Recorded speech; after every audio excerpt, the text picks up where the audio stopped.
Tá, vamos tentar. Varinha, pena e o livro do Harry Potter. Vou botar aqui, pena. Wingardium Leviosa. Wingardium Leviosa. Alexa, Wingardium Leviosa. Estou com dificuldade para me conectar à internet. Bom, gente, dando início ao projeto de leitura expresso de Hogwarts, vamos conversar hoje sobre o primeiro volume dessa série, Harry Potter e a Pedra Filosofal de J.K. Rowling, publicado em 1997 no exterior e em 2000 aqui no Brasil pela editora Rocco. Aqui começa a jornada de Harry Potter, um menino órfão cujos pais foram assassinados quando ele ainda era bebê por um bruxo das trevas conhecido como Voldemort. Criado de forma negligenciada e truculenta pelos tios desde então, ao completar 11 anos, Harry recebe um convite para estudar na Escola de Magia e Bruxaria de Hogwarts, e assim descobre a verdade sobre suas origens. No local, ele finalmente passa a conhecer o mundo bruxo ao qual deveria pertencer, e vivencia as primeiras aventuras com os novos amigos que conheceu, Hermione, Rony e Neville. Acho desnecessário hoje explorar detalhes dessa história, considerando o quanto ela já está integrada à cultura pop mundial, uma consequência de sua influência para gerações de leitores do mundo inteiro desde sua publicação. Como expliquei no vídeo de introdução desse projeto, minha experiência com a saga foi e está sendo um tanto tardia, e por conta disso, essa obra não desperta em mim sentimentos de nostalgia como na maioria dos leitores, o que me permite enxergá-la sem grandes idealizações. Partindo da proposta, Harry Potter e a Pedra Filosofal é claramente uma obra para o público infantil. A linguagem empregada pela autora deixa isso em evidência, assim como a forma caricata com a qual ela desenvolve seus personagens, especialmente os Dursley, o que é uma característica bastante comum nesse tipo de literatura. Foi isso que me incomodou na primeira vez que eu tentei ler em 2013 e continua me incomodando agora nessa nova tentativa de leitura. Porém, dessa vez encarei a história considerando exatamente o público para o qual ela se destina.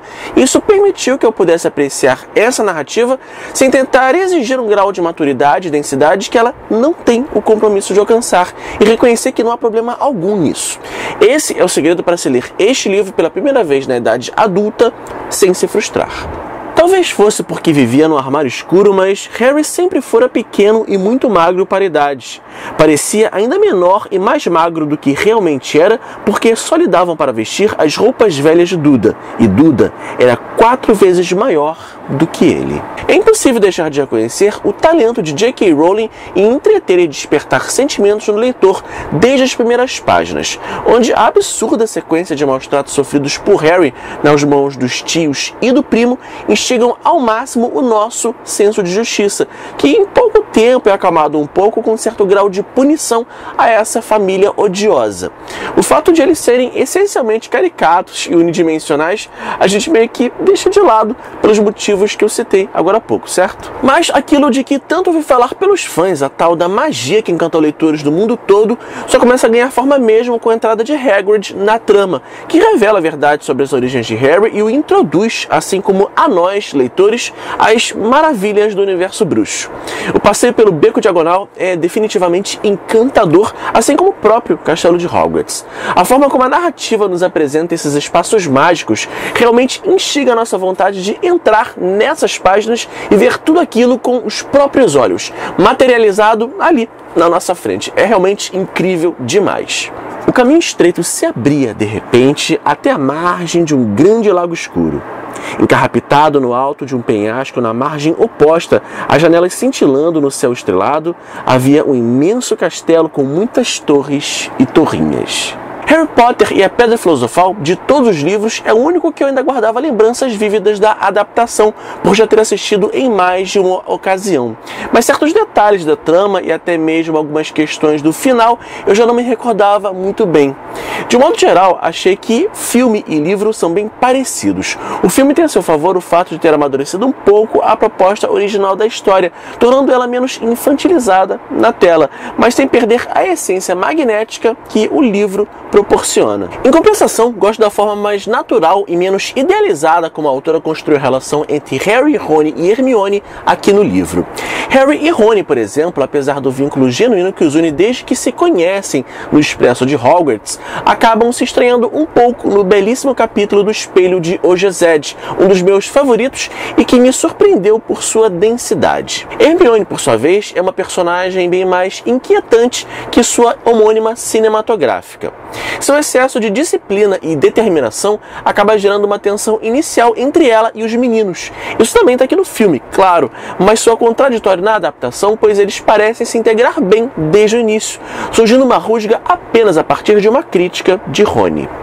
Pequenas brigas e mal-entendidos são naturais em qualquer amizade e ajudam a mostrar que, apesar das diferenças, os laços que os unem são mais fortes. E é isso que notamos aqui no livro. Uma amizade que começa a se solidificar aos poucos, especialmente quando precisam se unir para enfrentar juntos os desafios que surgem nessa história, como, por exemplo, a luta contra os obstáculos que guardam a Pedra Filosofal, onde cada um pode explorar em si um talento essencial para o sucesso do grupo. As 4 casas chamam-se Grifinória, Lufa-Lufa, Corvinal e Sonserina. Cada casa tem sua história honrosa e cada uma produziu bruxos e bruxas extraordinários. Enquanto estiver em Hogwarts, os seus acertos renderão pontos para sua casa, enquanto os erros a farão perder. No fim do ano, a casa com maior número de pontos receberá a Taça da Casa, uma grande honra. Espero que cada um de vocês seja motivo de orgulho para a casa a qual vier a pertencer.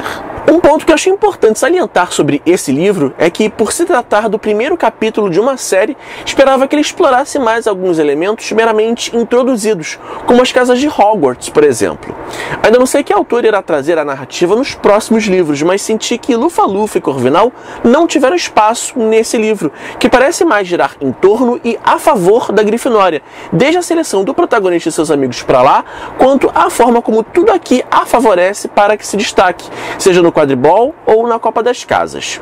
A Sonserina, ao que me parece, foi desenvolvida apenas para representar o covil de vilões, figuras peçonhentas, invejosas e malvadas. O fato de o brasão da casa ser representado por uma cobra só reforça esse conceito um tanto forçado.